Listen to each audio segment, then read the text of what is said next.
Doing Rye on Listen Up. Rye, all too familiar face, joining us this morning, this afternoon, actually on Tuesday.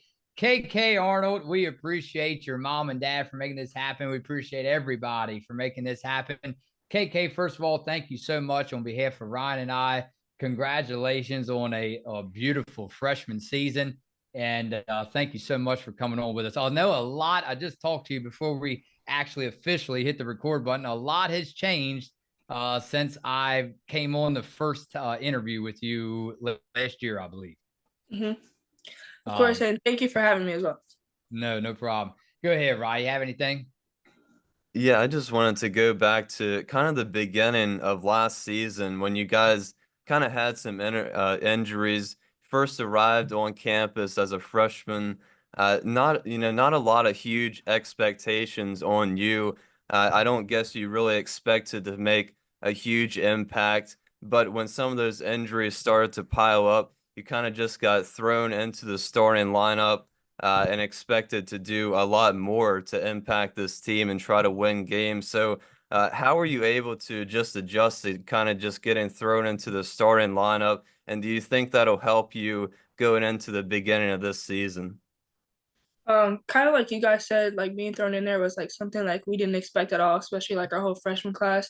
So kind of like just having to step up and having upperclassmen like Paige, Nika, and Aaliyah, and just everybody that had got injured give us advice like every game, and just knowing in ourselves that we can play just as high as everybody else can, and just believing in ourselves each and get every game, and just kind of learning from ourselves was kind of something that like kind of pushed us through the whole season, and just kind of steps to just kind of a mindset that like we can afford to mess up, but we can't afford to just like go out there and make minor mistakes, but we just have to learn from them as we go and as we play. So it's kind of like the mindset that I had and we all had.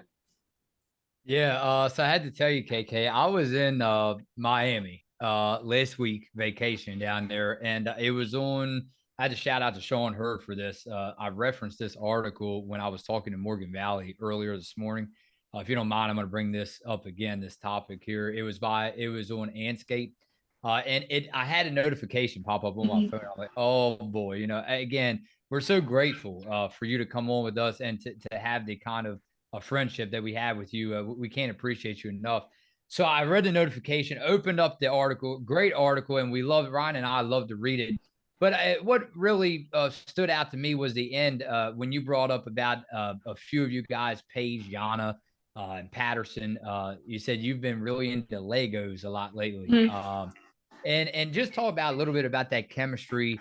How big and how important is that off of the court as it is on the court, and what kind of relationships? How quickly have you grown with these young ladies in your first season? Oh, we learn a lot, and like you said, like different stuff like that, and we take pride in just kind of like learning from each other, kind of like getting to know each other outside of the court. Like I said, we can't just be on a court team and just get off the court and just kind of like not socialize with each other. So we just kind of like find different ways to bond with each other, go out to eat, like you said, Legos, and that was our big thing this year was like kind of we got everybody into Legos, just kind of building them, and people come in and out of like the apartments, just seeing what we're doing. And it's just different things like that, like gets a conversation going, or just like a kind of like bonding little thing that we just sit in our living room and just do. So No, I Appreciate kind it. of wanted to bounce off that a little bit and talk about your TikTok following and your big social media following too. I know you do a lot of stuff on TikTok, going live on YouTube as well. And I love your seeing your vlogs and stuff around the campus, interviewing the different coaches and players. Is that just something you thought of when you arrived on campus to try to get to know everybody, work on your social media following, just getting your name and stuff out there, and like you said, just working on that chemistry with your teammates. mhm. Definitely like more of a chemistry thing, and just especially like with this team coming in, like some of our freshmen were like very shy, so kind of like getting them comfortable around me and around like the whole team, and kind of like what we're all about, and just get their like goofiness side out, just kind of course get them settled in. But that was just like my personality, and it fits so well. So when they said like you're mic'd up or anything like that, I was like, all right, that's fine with me, and just all started from there. Yeah, again, shout out to your mom, especially your mom for this. Again, KK Arnold will listen up, and we appreciate her keeping that promise with us for you to come on at least once a year. So again, we can't thank you enough. Going over one more, and again, maybe about another 15, 20 minutes as long as you're good with that. You let us know if you have to go. Mhm. So another 15, 20 minutes. I want to bounce over very quickly. A lot of epic pictures, and I had to tell you very quickly, KK, this picture behind me Mhm. of Paige. But your mom wouldn't allow me to send you a thank you card or anything like that. She said, "No, it's all good." So I told Ryan, I said, I'm going to tell KK we made a commitment now since you came on with us. We have to put an iconic picture of KK Arnold on my back wall for the new season coming up. So it's coming, a fresh picture, KK, just because of you coming on today with us. So we appreciate it. But talk about iconic pictures. There was the article from the AP, I believe it says UConn freshman Ashlyn Shade and KK Arnold making a name for themselves in the NCAA tournament. And not only did you make a name in March Madness, but prior to that, Ryan and I saw it coming. We weren't surprised, although we were very happy that you were breaking out all season long. I see a picture of you and Paige jumping up in the air, celebrating together, and not only this one, but a lot of different ones, pictures that is. Talk about that relationship. Although every single young lady on this roster, every coach, especially Gino, important, big factors of why you have such a success. But talk a little bit about Paige Beckers. It seems like that chemistry, that relationship built so fast, and the fun that you two have on the court together. I mean, how big is that to share? It's really big, honestly, and just having her for one more year, it means a lot for me. Just kind of just still learning from her, and learning different things that she sees in the game of how long she's been in the game for. But coming in, like I wasn't expecting, of course, like this big relationship. I thought it was like gonna take me like a few weeks or a few whatever it took. But I just gravitated towards her like right away. She became like a big sister, of course, like a teammate. Everybody I can just go with her any advice. It's just become like just a comfortable relationship. I'll call her on and off, text her. So it's just become so comfortable, and it's just become like a big relationship that I have with her. Just off of like being myself, and she's just like me as well, making TikToks, doing Legos, and just doing different things that I just didn't expect or know that she was into. And just kind of as the season went on, just gravitated towards her and just other teammates, and what my personality is and what theirs is. So. And talking about Paige a little bit, about her kind of being that big sister, being a leader to a lot of you guys on the team. We've read some articles, actually done some videos about you wanting to have a bigger role on this team this season, kind of being more of a voice, being more of a leader to this team as you're going into your sophomore campaign. What steps have you taken during the off season to kind of reach those goals and being having a bigger role and being a bigger leader on the team this season? I'd say like just doing summer workouts, just trying to like be more vocal, and just if anyone has any advice, they can come to me as well. And just different things like that will help during the game. My leadership, like play calling, different things like that, but also like proving to them and showing them that if I do one thing, then just follow like right behind, like defensive intensity. So different things that will get our team up, amped up during the game, and not just practice, will help us long ways. Hey, very quickly, KK, I have to ask you, did you, I'm guilty of this, should know it. Did you experience a head coaching change while you were in high school, or you had the same coach all 4 years No, I during had the high same coach all 4 years. all 4 years? Okay.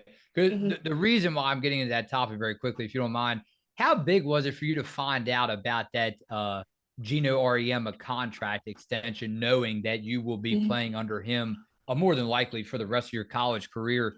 To me, in my opinion, I would think that's huge. I know you can't speak on behalf of the other players, but just for yourself, did it kind of ease your mind, or even if it was a coaching change, say in your college career, it just wouldn't affect you that much? It wouldn't affect just that much. Just the community and the players that were there already Right. is another thing. Why you stay and your teammates. But like you said, it was a great ease on the mind, knowing that he'll stay and just kind of just having that in the mind, just saying he stayed, so I get to learn more and more from him Right. for my next 3 years. So. Okay. Ryan. Is there anything like behind the scenes maybe you can tell us about Gino? I know he's kind of more of a closed off person, maybe to like the media. I know a lot of people probably think he's just serious all the time, maybe, but Mhm. I know a lot of behind the scenes he's probably pretty up and personal, funny guy. Is there anything maybe that happens at practice, maybe even during a game that we don't notice? about Gino that you can kind of tell us? He's a jokester. I mean, he cracks jokes. Like I'll say, like after I think it was like during in Canada game.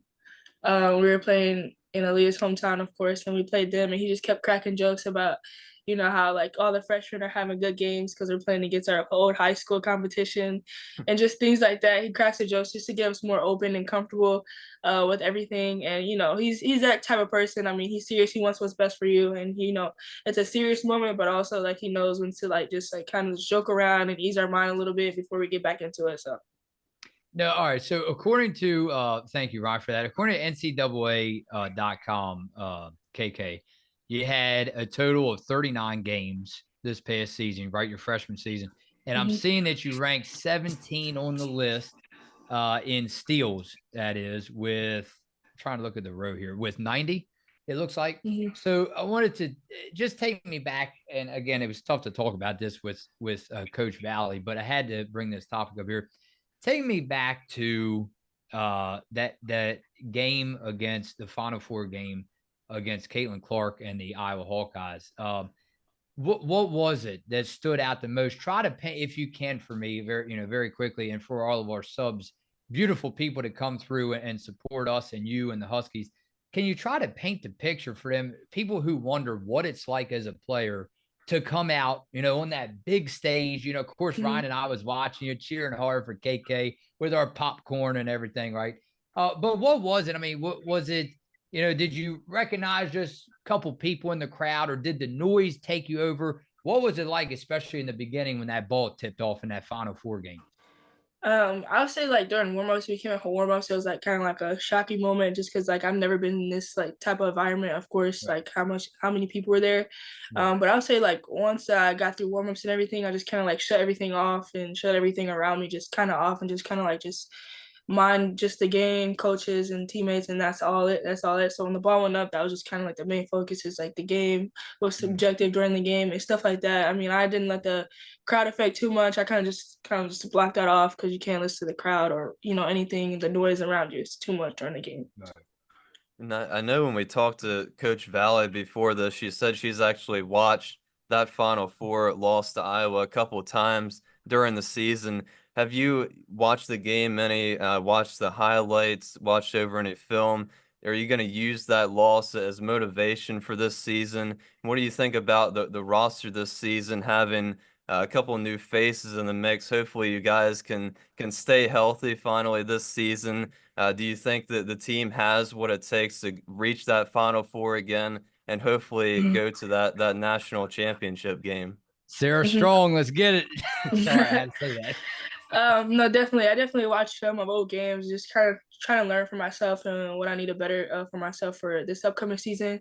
But of course, the incoming freshmen they're going to help a lot with the depth, and they have great keys to help us, great shooting abilities, aggressiveness, and defense. So it's just little things like that that help us. And like you said, hopefully we have a full healthy roster.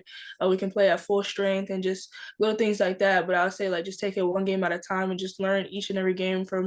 It's kind of just how we got there last year. Of course, without the casualties that happened, but with that being said, just having a full strength roster and just kind of just go one game at a time from there and just see what happens. And of course, that's the goal, to make it far. And that takes each and every game just learning, watching film, and just kind of just learning from ourselves as we play on together. All right, KK. I only have one more for you, and then if Ryan has anything else, if you don't mind, and then we have one question from one of our subscribers that they left in our mailbag because we wanted them aware that we made them aware that you was coming on with us. So we'll read that one at the end, and then we'll go and let you go. If that's fine with you. So the interview that you had, the brief interview for SNY after the emotional Final Four loss, I just want to bring that up very quickly and ask you. The best way to explain it is, because when my teams lose, obviously, and I consider this, one of my teams now. I mean, you're our like family, and we appreciate you and all the UConn family for supporting Ryan and I with open arms. But when not that I wanted to see you emotional, we didn't want that, but to see you speak to the SNY media after that emotional Final Four loss, it actually almost brought my emotions out seeing you speak because, again, I love to see your passion for the game and you actually care. we don't get that out of every single athlete, but like Coach Valley was saying, every athlete's different. So go back and tell me a big part of what you kept repeating in that interview was you left it all out on the court. Is that the method that you use every single day in and day out, even in practice? Just leave it all out there. Just kind of, same motion. Just leave it all out there, and nobody can ever ask you questions, especially within yourself. And just after that game, just having the mindset of like, we lost, and just everything that we did upcoming to that part was just kind of heartbreaking. Of course, and it's gonna hurt when you lose, but it's just like big for me, just because like it was it was our last games with Aaliyah and Nika. So just kind of having that as well was kind of heartbreaking in how it ended. But, we got further than what expected. But it was just like at that moment, it was just like everything was just like kind of just falling apart, and it was just very emotional for me. And I'm a very kind of emotional person. So after that game, I was like, dang, like it's actually over, and, things like that. So. And have you been keeping up with Nika and Aaliyah throughout the off season? And I know, top 10 draft picks, Aaliyah going to the Mystics, Nika going to the Storm. Have you called any games? Have you been keeping up with some of their stats and any of the games so far this season? Yeah, we've definitely been keeping up, and I was glad we got to see Aaliyah in person when they played against the Suns. So opportunity just to catch up a little bit before she headed right back out. And I haven't got a chance to catch any Nika's games in terms of like in person, but I've been watching her, of course, on TV and everything. Just been tuned in to each and every game that they play in. So. All right. Ryan, you want to read the one from Jason, and then we will let her go. Yeah, so this is a question from our one of our subscribers. He congratulated you on an amazing first season. He asked, you have proven that you can not only play at this level but thrive in it. Knowing this during the off season, is your mindset that you can still learn from making those injury comebacks, or do you believe they have to beat you out to get the starting job? I'll say, of course, it's again one step at a time in terms of our injury players. I mean, we all have different roles on the team. We all have to play our role to our best of our ability. So when we step on the court, everybody knows what their role is. And I'll just say that for that, we all know as a team what we need to do, and what we need to do to help our team win. So that's just our only mindset, going out there, playing to our best of our ability. And whoever gets it, and when you get your opportunity, just go out there and play your heart out. And, it goes hand in hand for each and every player. So. All right, KK. Well, tell the whole team that we salute them. We say hello to coaching staff, everybody. And we can't wait to hopefully come up to UConn again to see you play in person. And then definitely it's a must. Every time the schedule comes out now, Ryan and I is going to mark down when you are traveling to Georgetown to play Georgetown. So we appreciate you, and we wish you all the best, not only this season coming up, but all the seasons ahead. And be safe, and again, good luck. Thank you so much. Thank you guys for having me. KK, take care. KK Arnold on Listen Up.